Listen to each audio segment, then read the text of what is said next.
Esta mañana yo quiero que revisando la Biblia, ahí en el segundo libro de Crónicas, capítulo 20, podamos entender cómo nosotros debemos responder cuando no sabemos qué hacer. Hay momentos en la vida en que hay situaciones que son complicadas para nosotros y no hay manera de que nosotros podamos responder. Y yo quisiera preguntarle si en algún momento usted ha estado en un momento como eso, en esos momentos donde simplemente no sabemos qué hacer, no sabemos qué es lo correcto y qué es lo adecuado para poder hacer. Y yo no me refiero a elegir entre opciones. No me estoy refiriendo a ese momento donde yo puedo decidir entre algo malo o algo bueno, o ese momento donde hay distintas opciones y yo puedo echar mano de algunas. Yo me refiero a ese momento donde simplemente nos quedamos en blanco, donde por más que yo sepa, por más que yo entienda las cosas, simplemente no puedo hacer nada. Y permítame ponerle un ejemplo. Es ese momento donde de pronto un médico nos da un diagnóstico y no hay nada humanamente posible. No hay conocimiento, no hay recursos, no hay contactos, no hay amistad que pueda revertir ese diagnóstico que me está dando el médico. Es ese momento de pronto donde muere un familiar, muere un ser querido y trabajar con esa experiencia del luto se vuelve difícil y yo no sé cómo responder a eso. Yo me estoy refiriendo justamente a momentos como esos. Momentos donde simplemente no sabemos cómo responder, no sabemos qué hacer. Y la vida se vuelve complicada. Pero yo quiero que hoy podamos ver la historia de un hombre de Dios que justamente estuvo en un momento como ese. Literalmente en la Biblia él menciona que no sabe qué hacer. Lo interesante es que él responde de la manera correcta, él responde de la manera adecuada y eso nos deja una enseñanza que nosotros hoy necesitamos entender y que nosotros hoy necesitamos aplicar. Yo quiero que se imagine la siguiente escena. Hoy vamos a hablar de Josafat, el rey de Judá. Así que vamos a estar ubicados allí en el reino de Judá. Imagínese la escena. Jerusalén está en paz. Las murallas del reino están firmes, están sólidas. Hay tranquilidad en el reino. Hay bonanza. Mire, Josafat no era un hombre perfecto, no era un rey perfecto. Sin embargo, tenía cualidades, tenía características que lo hacían destacar de todos los anteriores reyes. De hecho, en algún momento este hombre decidió derribar todos los altares donde se adoraba a otros ídolos, que de hecho sus anteriores reyes habían colocado. Él decidió quitarlos. Además, él decidió elegir a los maestros de la palabra de Dios y que ellos se distribuyeran por todo el reino para enseñar la palabra de Dios. Había un interés genuino y verdadero en Josafat de que la gente de todo el reino de Judá entendiera quién era Dios, de que pudiesen vivir de acuerdo a lo que Dios había enseñado y había establecido en la palabra. No bastó con eso, sino que Josafat también decidió implementar y aplicar un sistema de justicia basado en la palabra de Dios. Uno observa todo esto y se da cuenta que este hombre realmente amaba a Dios, tenía una pasión por Dios genuina. Al ver el pueblo el ejemplo de este rey, el pueblo también empezó a imitarlo y el pueblo también empezó a amar a Dios y empezó a disfrutar de la presencia de Dios. Producto de esta cosa, un rey que busca a Dios y un pueblo que busca a Dios, el Señor empieza a bendecir a Judá de manera impresionante, a tal punto que gana el respeto de los pueblos que están alrededor. La gente los respetaba a nivel cultural, a nivel económico, a nivel inclusive militar. Fíjese que tenían un ejército de casi 1 millón de soldados. O sea, este era un gran imperio el que estaba acá. Así que Judá está en paz, Judá está tranquilo. En Judá todo está bien, están disfrutando. Sin embargo, un día todo cambió. Mire, un día entra un mensajero y rompe con la tranquilidad del palacio. Y entra al palacio y dice: mi rey, mi rey, mi rey, hay un gran ejército que viene a matarnos. Hay un gran ejército que está allá afuera y viene por nosotros. Mi rey, ¿qué vamos a hacer? Mire, no era un ejército aislado.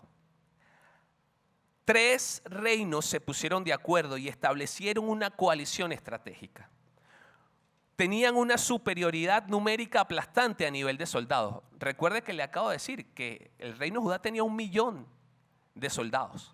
Así que lo que estaba allá y les venía seguramente era mayor de 1 millón de soldados. Mire, no había tiempo para que Josafat estableciera alianzas con otros reinos. No había tiempo de establecer una estrategia correcta de la cual ellos pudiesen echar mano y sacar ventaja en la pelea para tratar de ganar. No había manera. Uno va a ese texto ahí en el capítulo 20 del segundo libro de Crónicas y uno observa una frase que llama la atención y dice, Josafat tuvo temor. Y uno se pregunta, ¿cómo este hombre que conoce a Dios, que tiene intimidad con Dios, que está buscando hacer todo lo mejor para honrar a Dios, ahora tiene temor? No parece lógico. Él conoce a un Dios soberano, a un Dios eterno, a un Dios valiente, a un Dios fiel, a un Dios todopoderoso. ¿Cómo es posible que ahora este hombre tenga temor?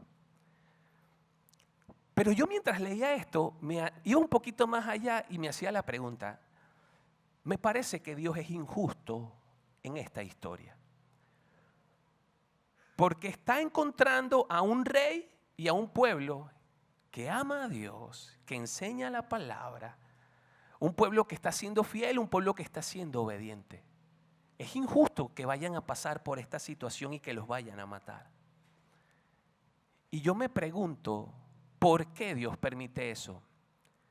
Pero también me imagino de pronto a Josafat, no lo hizo, ni la Biblia lo dice así, pero yo me imagino a un Josafat diciendo, ¿por qué a mí, Señor? ¿Por qué a mí? Y eso nos lleva a que muchas veces nosotros siempre estamos haciendo esa pregunta, ¿por qué a mí? Mire, acá es donde esta historia cobra una especial relevancia para nosotros. Porque acá nos está enseñando un principio que muchas veces los creyentes olvidamos. Y es que a veces pensamos que por hacer las cosas bien, Dios tiene que eximirnos a nosotros de momentos complicados y difíciles. A veces pensamos que porque nosotros de pronto somos fieles a Dios, Él debe blindarnos y evitar cualquier tormenta en nuestra vida. Si nosotros amamos a Dios, ¿por qué tenemos que pasar por cosas malas? La realidad es que la historia enseña que aún los cristianos, aún los que amamos a Dios, nos pasan cosas malas. ¿Por qué? O vivimos situaciones difíciles, para quitarle el término malo. ¿Pero por qué? Porque el Señor necesita muchas veces trabajar con nuestro carácter. El Señor necesita trabajar en el corazón y el Señor necesita trabajar en nuestra mente para transformarnos y llevarnos a la altura y al nivel que Él está esperando de nosotros. De hecho, eso es lo que ocurre acá. Uno va 2 capítulos más atrás y observa un evento interesante. Recuerde que le dije que Josafat es un hombre que ama profundamente a Dios, que está buscando a Dios con pasión, pero que no era perfecto. Y ese evento de que no era perfecto, uno puede concluir que en el capítulo 18 de ese libro, uno ve que él establece una alianza importante con el rey Acab. El rey Acab es el rey del reino del norte, el reino de Israel. Él, a diferencia del rey Josafat, era un hombre impío. Mire, era malo, pero malo con ganas, ¿ok? Era malo con ganas. Y él decide establecer una alianza con Josafat para ir a la batalla. En esa batalla no voy a poder profundizar mucho porque se me va a ir el tiempo, pero sí necesito decirle por qué ocurre esto. Van a la batalla y en esa batalla Acab termina muriendo. Dice el texto que regresa Josafat a su reinado, al reinado de Judá. Y cuando él está llegando en paz, así dice la Biblia, sale el profeta Jehú y lo enfrenta y le dice, ¿cómo es posible que tú estés estableciendo alianzas con hombres impíos, con hombres que adoran a otros dioses? Producto de eso, de mi trono va a salir ira contra ti, Josafat.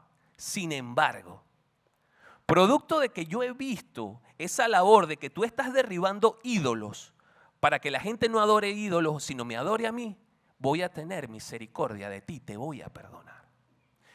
Mire, uno observa eso y entonces comienza a entender que Josafat era un rey que buscaba hacer la voluntad de Dios, pero que habían cosas que necesitan ser ajustadas en el carácter y en el corazón.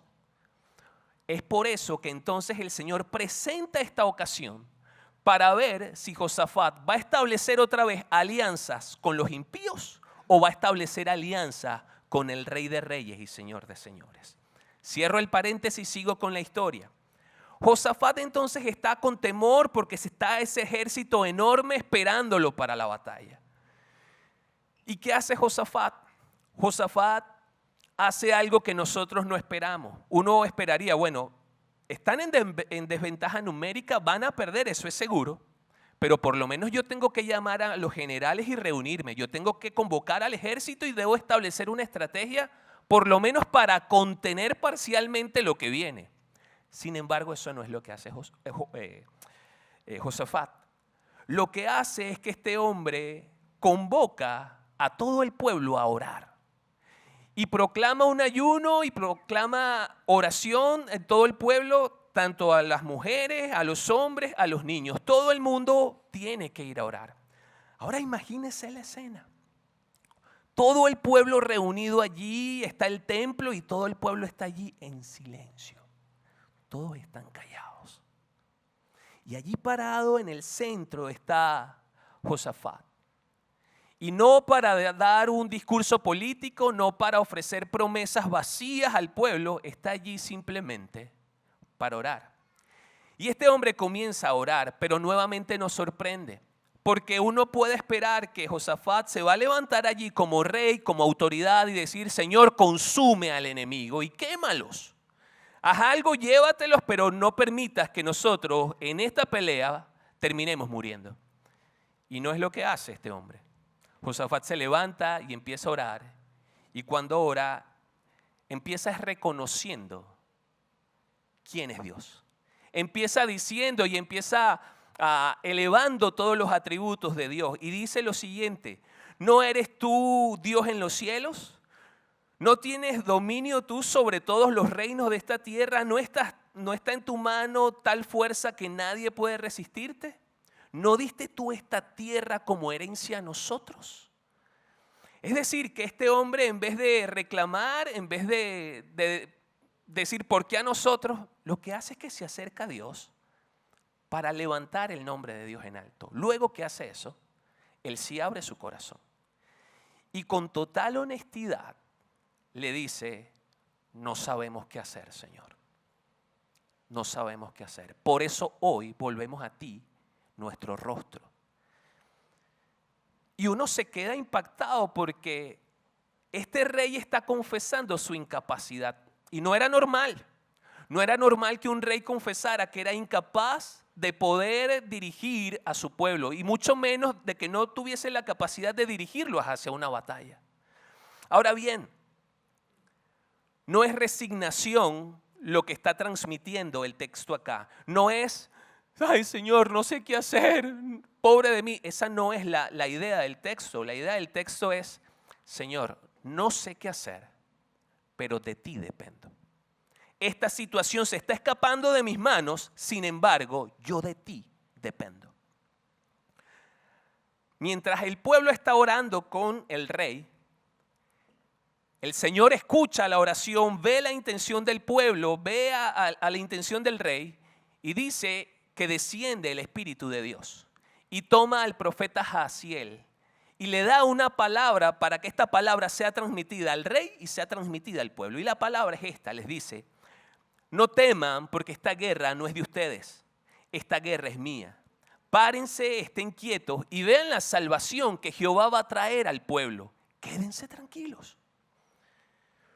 Josafat escucha esto y cree esta palabra, cree que es realidad, cree que es verdad.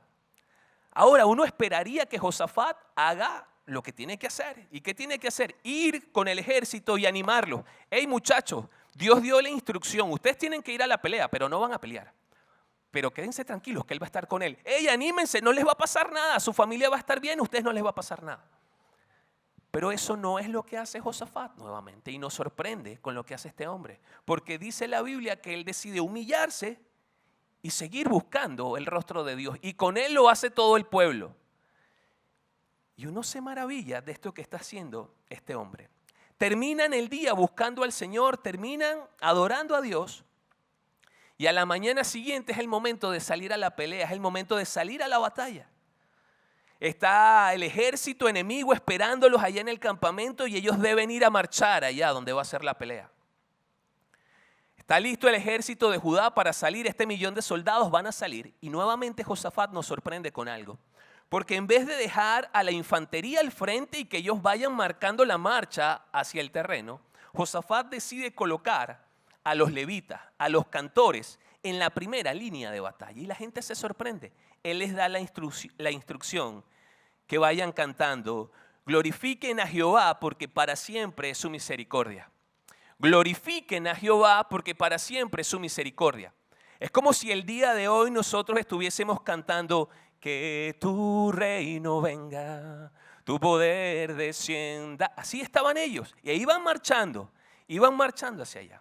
Ahora bien, el pueblo está haciendo lo que Dios les ha mandado hacer, que es orar, es buscar su rostro y es adorar. Mientras eso ocurre, Dios por su parte está haciendo su trabajo. Mire, acá nos presenta esta escritura otro principio que debemos entender nosotros los cristianos.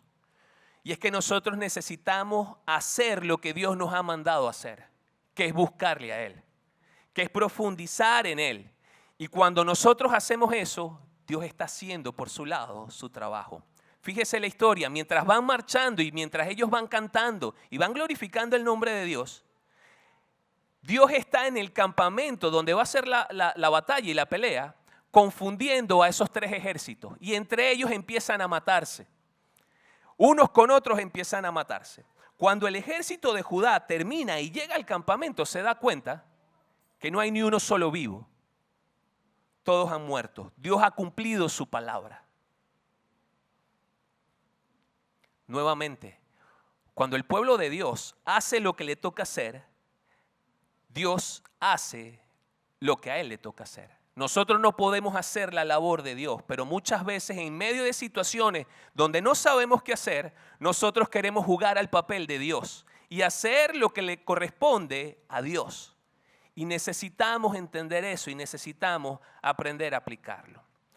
Dice que la historia termina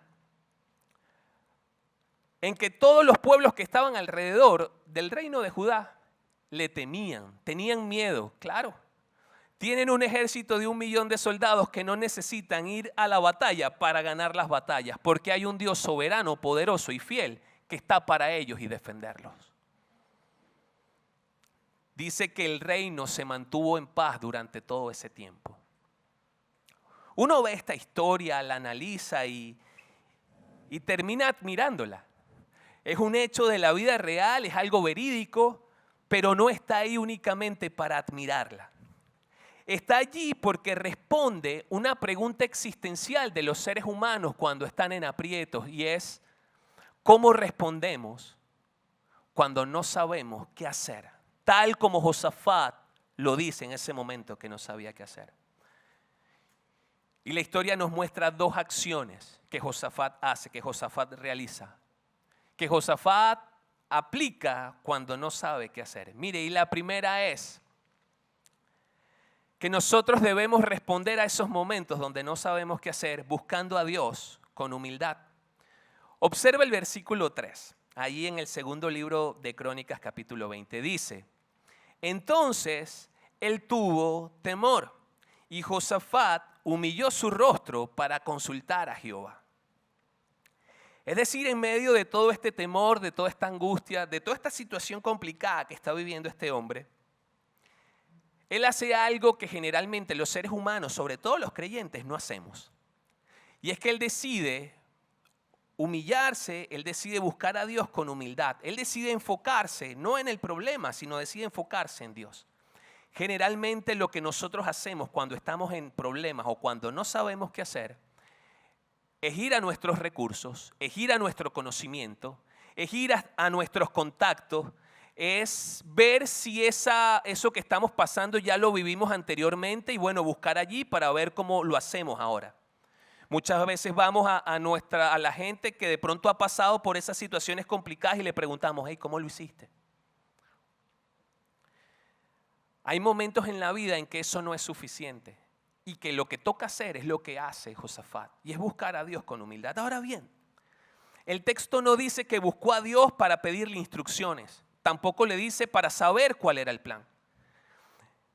Hay algunas Biblias, algunas versiones que dicen que él puso su rostro para buscar a Dios. Esta que estamos utilizando habla de consultar. Y uno lee la palabra consultar y de pronto piensa que, bueno, Josafat se acerca a Dios para preguntarle qué hacer. Porque eso sería consultar. Yo consulto porque quiero saber algo. Pero no es la intención que tiene el texto original. La intención del texto original con esa palabra consultar es que uno quite la atención de aquello que te está robando la calma, que te gires y puedas derramar tu corazón y derramar tu vida sobre Dios. Es decir, que lo que nos está diciendo el pasaje allí es que Josafat quitó la atención del problema, de ese ejército enorme que venía a matar a todo el pueblo y matarlo a él, y ahora se está centrando toda su atención y toda su vida a derramarla delante de Dios. No porque el problema no importe, el problema es importante, vienen detrás de mí, pero mi atención ahora no está en el problema. Mi atención está en el que puede resolver el problema. Mire, Josafat va a Dios no para pedirle un plan. Este hombre ha entendido que sin Dios cualquier plan que él pueda tener no va a funcionar.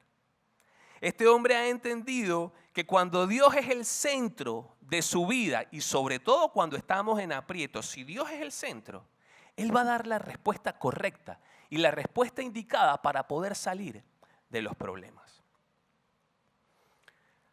Ahora, permítame, porque es importante detallar la forma en que él está buscando a Dios con humildad. Allí en colores hay una serie de preguntas que Josafat le está haciendo a Dios en medio de su oración, pero están colocadas de tal manera que su respuesta es afirmativa, que no hay opción para negarlas, sino que es afirmativa. Y él lo está haciendo con un propósito. El propósito de él recordarse a sí mismo y de recordarle al pueblo esas promesas y eso que ha dicho Dios en el pasado acerca de sus hijos, acerca de su pueblo. Pero también las está haciendo para que ellos empiecen a orar desde la manera que Dios ha establecido, desde la Biblia, desde esa plataforma bíblica y no desde el temor. Porque muchas veces nos acercamos a Dios es a orarle desde el temor, desde esa situación que nos agobia y que nos ocupa y que nos está inquietando, en vez de orar desde la manera que Dios ha establecido y es recordar las promesas que Él ha estado haciendo. Y fíjese lo que dice el versículo 6 acá. Dice, y dijo, Jehová Dios de nuestros padres, ¿no eres tú Dios en los cielos y tienes dominio sobre todos los reinos de las naciones? Aquí Josafat lo que está haciendo es reconocer la soberanía absoluta del Señor. Está reconociendo que Dios es un Dios soberano, que sí, Él es el Rey de los cielos y que Él tiene dominio sobre todos los reinos de las naciones y que Él hace y dispone como Él quiere. Que por lo tanto su tranquilidad y su confianza está en ese Dios soberano. Ahora continúa el texto y dice, no está en tu mano tal fuerza y poder que no hay quien te resista. Acá lo que está tratando de destacar es ese poder irresistible que tiene Dios. Ese Dios todopoderoso que no hay ejército, no hay millones de soldados que puedan contener el poder de Dios. A ese Dios se está anclando Josafat para que su corazón, para que su vida y la del pueblo esté en calma. Avanza el versículo 7 y dice, ¿no echaste tú a los moradores de esta tierra delante de tu pueblo Israel y le diste a la descendencia de Abraham, tu amigo para siempre? Acá el texto está apelando a la fidelidad histórica que Dios tiene con el pueblo de Israel, que Dios tiene con Abraham y por lo tanto a ellos eso le alcanzaba. Mire, y esa fidelidad nos alcanza a nosotros el día de hoy. producto de las promesas hechas y del sacrificio que Cristo hizo en la cruz, esas promesas nos alcanzan a nosotros también. Este rey, Josafat, que es rey, que se ve seguramente él mismo como todopoderoso, está confesando que hay un rey por encima de él. Y es el rey soberano, el todopoderoso y el rey fiel. Mire, y cuando nosotros entendemos este concepto de que Dios es soberano, de que Dios es fiel, de que Dios es todopoderoso, la manera entonces como nosotros trabajamos estas experiencias complicadas cambia. Cuando nosotros empezamos a ver a Dios en esa dimensión, que no es cualquier Dios, sino que es el Dios, es el que es. Cuando nosotros tenemos momentos donde no sabemos qué hacer, podemos tener la tranquilidad de que hay alguien que sí sabe qué hacer, de que hay alguien que sí sabe qué es lo que debe ocurrir y Él va a salir en defensa tuya. Una vez que Josafat se humilla, busca a Dios con humildad, le reconoce, entonces ahí sí viene lo siguiente. Y es que Él le dice, no sabemos qué hacer. Y a ti volvemos nuestros ojos. Luego que Él ha hecho lo anterior, ahí Él sí abre su corazón y le cuenta a Dios cómo se siente. Se siente incapaz. Ahora, Josafat no está fingiendo aquí una fortaleza espiritual. Más bien de manera muy clara y precisa está confesando que no tiene la más remota idea de qué va a hacer ante esta situación. Muchas veces cuando nos acercamos a Dios, pensamos que la humildad o ser humildes es pensar menos de nosotros mismos. Es de pronto pensar que no tenemos capacidades. Sin embargo, la humildad trata de pensar correctamente delante de la presencia de Dios acerca de nosotros mismos. Es un sinsentido tratar de ocultarle algo a Dios. Es un sinsentido acercarnos a la presencia de Dios y no decirle cómo nos sentimos realmente. Él lo sabe todo. Sin embargo, ¿cuántas veces hacemos eso? Por creernos capaces. No tiene sentido. Lo que vemos acá que establece Josafat es que necesitamos derramar el corazón delante de Dios sin importar lo que realmente haya y confesarle todo. Ahora bien, el texto dice allí, y volvemos nuestros ojos. No es resignación lo que está confesando acá Josafat. No es pasividad tampoco. No es, Señor, tú resuelve. No es eso. Lo que él está confesando acá es una dependencia completa y absoluta de Dios. Mire, es como ese niño. Un niño que está con su papá en el aeropuerto de Madrid y tienen las maletas en la cinta transportadora. Están esperando que lleguen las maletas. Y ahí está el padre. Y el papá baja una maleta liviana, la coloca en el piso, baja la segunda maleta, la coloca en el piso. Y la tercera maleta es una maleta grande y pesada. Pero el niño quiere seguir el ejemplo de su papá y agarra la maleta pesada y la saca con dificultad y la coloca en el piso. Le dice al papá, voy a llevar la maleta, papi. Y el papá lo mira y dice, no estoy seguro, pero lo deja. Y este niño camina 1, 2, 3, 4 pasos, se tropieza con la maleta, cae, llora, se frustra y termina viendo al papá y el papá lo mira y el papá en vez de regañarlo, de criticarlo, me desobedeciste, el papá lo mira con amor y le dice, deja que yo lleve la maleta por ti. Muchas veces nosotros no venimos a Dios porque pensamos que podemos cargar maletas pesadas y estamos llevando maletas a cuestas difíciles. Estamos llevando maletas de cosas que no sabemos qué hacer y cómo hacerlas y las estamos cargando solos porque hemos decidido no hablar con Dios, no abrirle el corazón a Dios, no entregarnos a Dios. Josafat desde el principio entendió, yo no puedo con esta carga. Así que yo prefiero ir donde el Señor, volver mi rostro donde Él, humillarme, reconocer quién es Él, abrirle mi corazón y dejarle allí mi maleta. Yo no quiero caminar con esta maleta.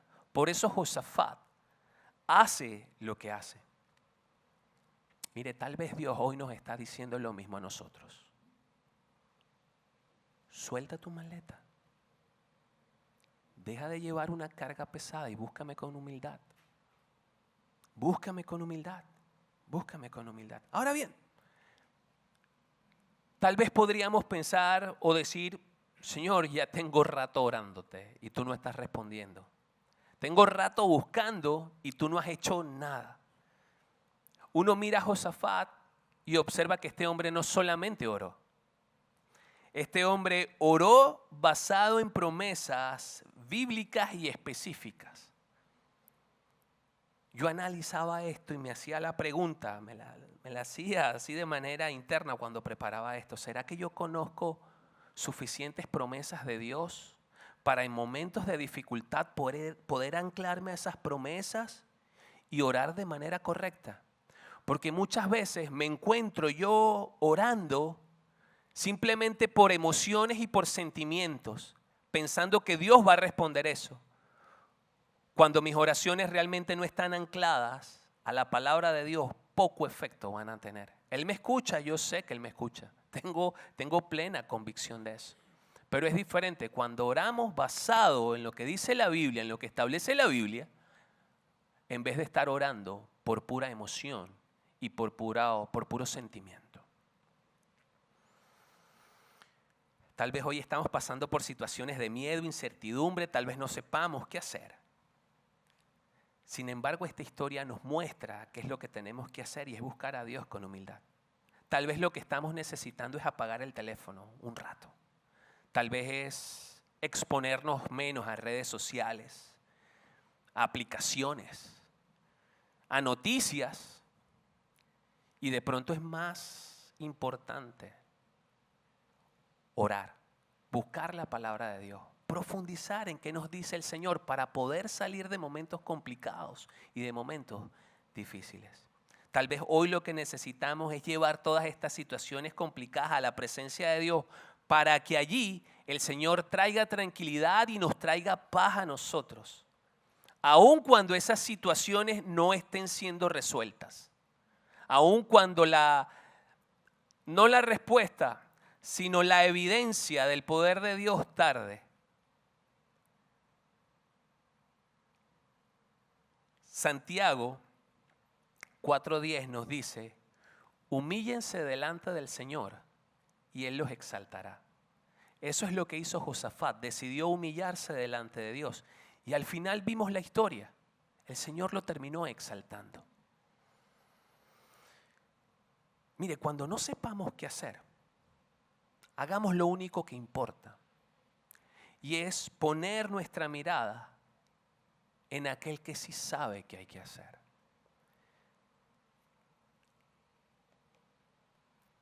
Mire, buscamos a Dios con humildad cuando nos humillamos, cuando nos acercamos a Él, cuando reconocemos quién es Él y todos sus atributos y cuando le abrimos nuestro corazón a Él.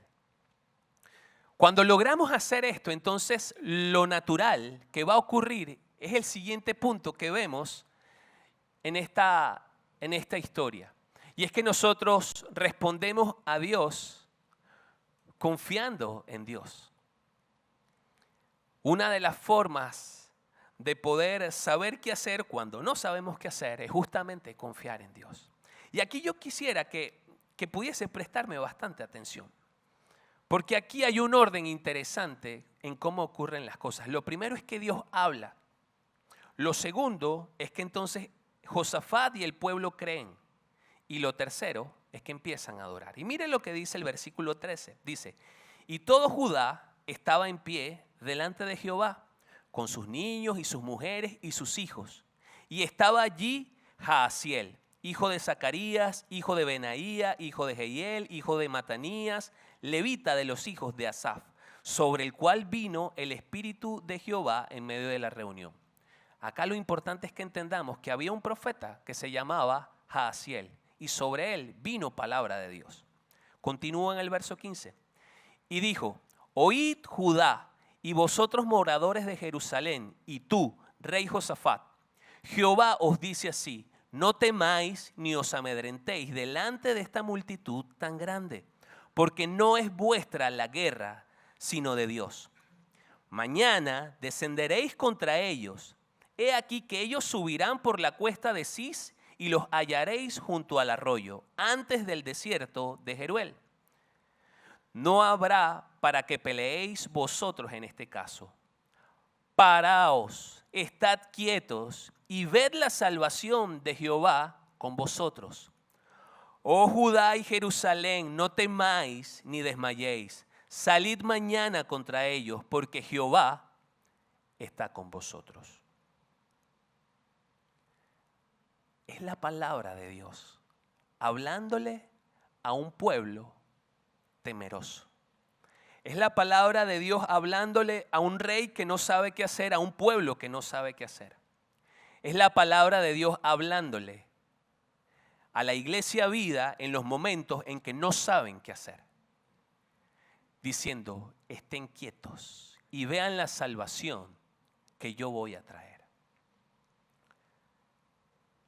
Dios en su inmenso amor observa a un rey y observa a un pueblo que le están buscando con toda la intensidad y toda la devoción posible. Y movido por ese amor, le empieza a dar instrucciones claras y específicas. La intención de Josafat al principio no era buscar un plan. Sin embargo, ese Dios amoroso le trae un plan de salvación y le dice en detalle por dónde tienen que subir, por dónde tienen que bajar, dónde van a encontrar a todo ese ejército. Los detalles de Dios, muy específicos. El verso 17 me llama la atención porque dice: paraos y estad quietos.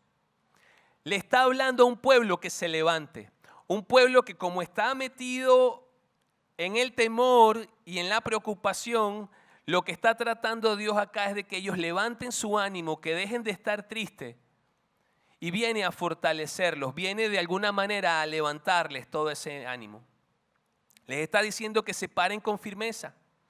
Y aunque la situación está complicada, aunque la situación está difícil y no parece fácil, les está diciendo que confíen. Qué hermoso lo que Dios está haciendo acá. Ahora, ese paraos y estad quietos que está diciendo allí es un mandato, es una orden que Él está estableciendo para que el pueblo haga. Y se los está diciendo porque es un mandato contra la ansiedad, es un mandato contra el estrés que están viviendo. Escucha, Iglesia Vida, es un mandato contra la ansiedad y contra el estrés moderno que estamos viviendo. Ante situaciones complicadas, ante situaciones difíciles donde no sabemos qué hacer, el Señor te está diciendo y me está diciendo a mí: párate y estad quieto. Confía que yo estoy peleando la batalla por ti. Esta batalla no es tuya, esta batalla es mía. Confía, quédate tranquilo, estad quieto. Salmo 46:10 dice: estad quietos y conoced que yo soy Dios. Mire, ese estar quietos no es cruzarnos de brazos. Ese estar quietos no es no hacer nada. Ese estar quietos se trata de no competir con Dios, de no quitarle el control a Dios. Hace rato se lo decía, es que nosotros hacemos lo que a nosotros nos toca hacer y dejar que Dios haga lo que a Él le toca hacer. De eso se trata estad quietos. Eso es lo primero, ellos escuchan que Dios está hablando. Lo segundo que ocurre acá es que entonces ellos creen. Dice el versículo 18, entonces Josafat se inclinó rostro a tierra y asimismo todo Judá y los moradores de Jerusalén se postraron delante de Jehová. La pregunta es ¿por qué él hace eso? ¿Por qué el rey se postra otra vez a tierra? En vez de salir a darle la buena noticia a todo el ejército. Mire, lo hace porque definitivamente ha creído la palabra de Dios. Ha entendido que su salvación no proviene de la fuerza del ejército. Su salvación proviene del Dios todopoderoso, el Dios soberano y el Dios fiel al cual le estaban orando al principio. Recuerda, él le reconoció al principio ese Dios es el que va a empezar a pelear la batalla por ellos. Ese Dios todopoderoso, soberano y fiel es el que está peleando tu batalla. Necesitamos abrir nuestros ojos ante esa realidad y ante esa buena noticia. Tu batalla está siendo ganada por Dios. Tu batalla no la ganas tú. Y mucho menos cuando no sabes qué hacer. Si no sabes qué hacer, ¿cómo vas a ganar la batalla? Él está peleando la batalla por ti. Lo tercero que ocurre es que el pueblo adora. Dice allí en amarillo, y adoraron a Jehová. Ese pueblo y ese rey postrados allí decidieron, además de orar, buscar al Señor con amor, disfrutar de la presencia de Dios. Y mire, la adoración que ocurre acá no es una respuesta al milagro. De hecho, el milagro no ha ocurrido todavía en ese momento. La adoración que está acá es una respuesta a la promesa que Dios ha establecido. La adoración acá lo que está evidenciando es una confianza madura del rey y del pueblo. Está evidenciando una fe madura de este rey y de este pueblo, que han conocido realmente al Dios verdadero. La adoración acá funciona como una confesión pública de fe, como un reconocimiento de la sabiduría de Dios. Pero yo llegaba a este punto y decía, bueno, Señor, pero ¿qué tan práctica en los problemas del día a día que yo paso hoy puede ser la adoración? ¿Cómo la adoración me puede ayudar a mí en los problemas que estoy pasando en el día a día? ¿Tiene sentido que yo adore? Mire, la adoración es una parte principal de la resolución de nuestros problemas. La adoración reorienta nuestras prioridades. La adoración me quita la atención del problema para ponerla en Dios. En Él que sí sabe cómo resolver y que sí sabe qué hacer cuando yo no sé qué hacer. La adoración permite que mi perspectiva del problema cambie. Por eso le digo, adorar es importante. No es solo detenernos a escuchar la palabra, creerla, sino también adorar. Al final es una respuesta y una demostración pública de nuestra fe y de quien hemos creído. Hoy este texto nos está enseñando de una manera clara y sencilla que necesitamos confiar en Dios cuando no sabemos qué hacer. No en nuestras capacidades, no en lo que sabemos hacer, no en nuestros recursos. Es confiar en Dios, es acercarnos a Él con humildad y es confiar a Él también con humildad.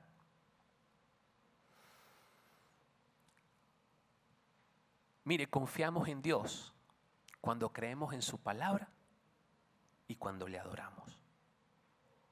Hace rato le decía una frase y acá está nuevamente colocada. Cuando no sepamos qué hacer, hagamos lo único que importa. Y es dirigir nuestros ojos a aquel que sí sabe qué hacer. Que nuestra atención siempre esté enfocada en aquel que sí sabe qué hacer. Permítame concluir con esto. Cuando no sabemos qué hacer, debemos responder, número 1, buscando a Dios con humildad. Y ese buscar a Dios con humildad implica humillarnos delante de Él, reconocer quién es Él, reconocer sus atributos, reconocer su poder, reconocer sus promesas y abrir nuestro corazón delante de Él. Y lo segundo que nos enseña el texto es que necesitamos confiar en Dios. ¿Cómo? Creyendo lo que dice su palabra, creyendo en sus promesas. Y lo otro es adorarle a Él.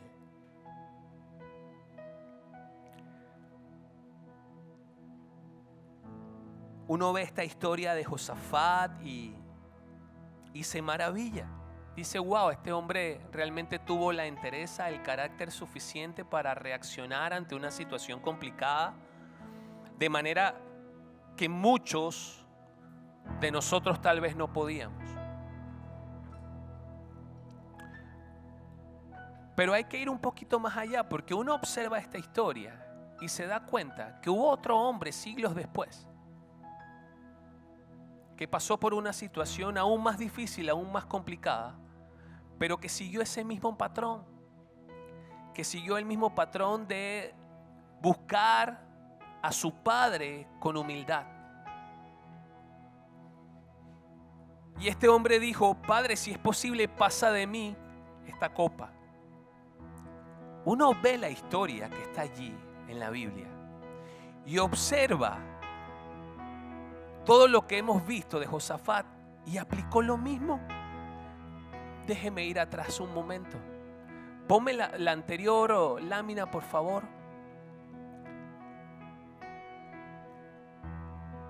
Jesús busca a Dios, a su Padre, con humildad. Y Él se humilla allí en el Getsemaní. Él va, se acerca y se postra y empieza a orar. Y reconoce quién es Él. Le dice: Padre. Sabe delante de quién está delante de su papá. Y luego le abre el corazón. Le dice: Padre, pasa de mí esta copa, porque yo con esto no puedo. Yo simplemente con esto no puedo.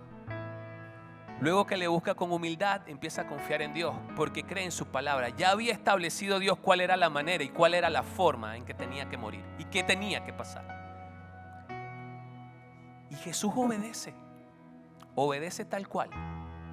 Si puedes, pásalo, pero si no, yo voy a hacer tu voluntad, Padre. Y al final Él termina adorándole de una manera hermosa que solamente Él ha podido hacer.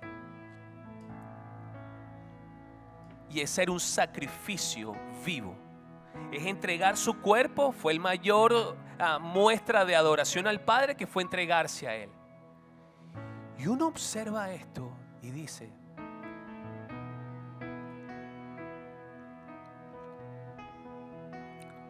si el Señor lo hizo en un momento tan complicado, si Jesús fue capaz de entregar su vida, si Él decidió en un momento que no sabía qué hacer, obedecer y seguir esto, ¿cómo yo no lo voy a hacer? Mire, esto yo se lo hablo no desde la plataforma de quien preparó un mensaje. Yo le estoy hablando esto de alguien que está pasando, yo estoy pasando por una situación como esta que no sé qué hacer. Tengo semanas levantándome en la madrugada, muy temprano, 2 de la mañana, sin poder dormir. Y lo que estaba haciendo era establecer estrategias para ver cómo resuelvo un problema. Días tratando de resolver. Ya el pasaje del segundo libro de Crónicas 20 ya lo tenía y sabía que iba a predicar de esto, pero no había empezado a estudiarlo. Y en una de esas madrugadas que estoy frustrado, que estoy molesto conmigo, porque no es posible que yo no logre resolver este tema, le digo: bueno, Señor, está bien, voy a orar. Y abro la Biblia y empiezo a leer el texto. Y así como estaban allí esos textos sombreados con colores, empiezo a ver cosas y digo: hey, brother, esto es contigo. Tienes que aprender a buscar a Dios con humildad. Deja la prepotencia, José Alejandro. Deja la altivez a un lado y empieza a buscarme con humildad. Entrega tu maleta. Eso que te está preocupando, entrégalo. Suéltalo. Empieza a confiar en mí, muchacho. Desde ese lugar es que estoy predicándoles y enseñándoles esto. Desde alguien que está pasando por esto. Y mi oración al Señor era: ay, Padre, yo no sé cuándo vas a resolver este asunto. Y estoy cansado, pero lo que sí sé es que me vas encontrando haciendo lo que me has mandado. Y es que te voy a buscar con humildad y voy a confiar en ti. Iglesia, si estás pasando por algo donde no sabes qué hacer, acá el Señor nos pone parte de la solución. Hoy la pregunta entonces es: ¿cómo vamos a responder cuando no sepamos qué hacer? ¿Hacia dónde va a mirar nuestros ojos?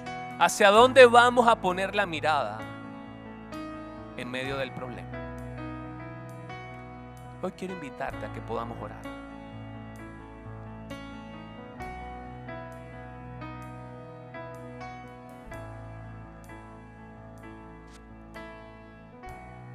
Señor, tu misericordia es para siempre. Hoy te reconocemos como ese Dios poderoso, ese Dios soberano, ese Dios fiel, que está atento de sus hijos, que está atento de su pueblo, Señor.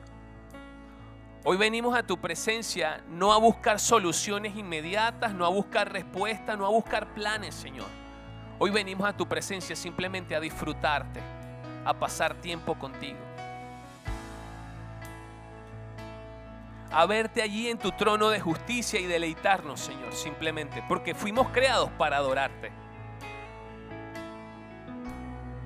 Y sabemos que como seres humanos tenemos responsabilidades en esta tierra, pero entendemos también que tú nos creaste con un mayor propósito, y es el de adorarte a ti, es el de levantar nuestro nombre, de levantar tu nombre, perdón, y levantar nuestra voz, Señor. Hoy venimos con corazones, Señor, humildes. Hoy venimos con corazones que confían. Hoy venimos con corazones y con rostros que se postran delante de ti a adorarte, Señor. A reconocer que tú eres ese Dios soberano. Y que aun cuando no sabemos qué hacer en oportunidades, y aun cuando vemos que hay un problema, Señor, decimos ese problema, lo dejamos a un lado y ponemos toda nuestra atención en ti. Padre, recibe gloria hoy. No venimos a ti hoy a pedirte, venimos hoy, Señor, más bien a darte adoración.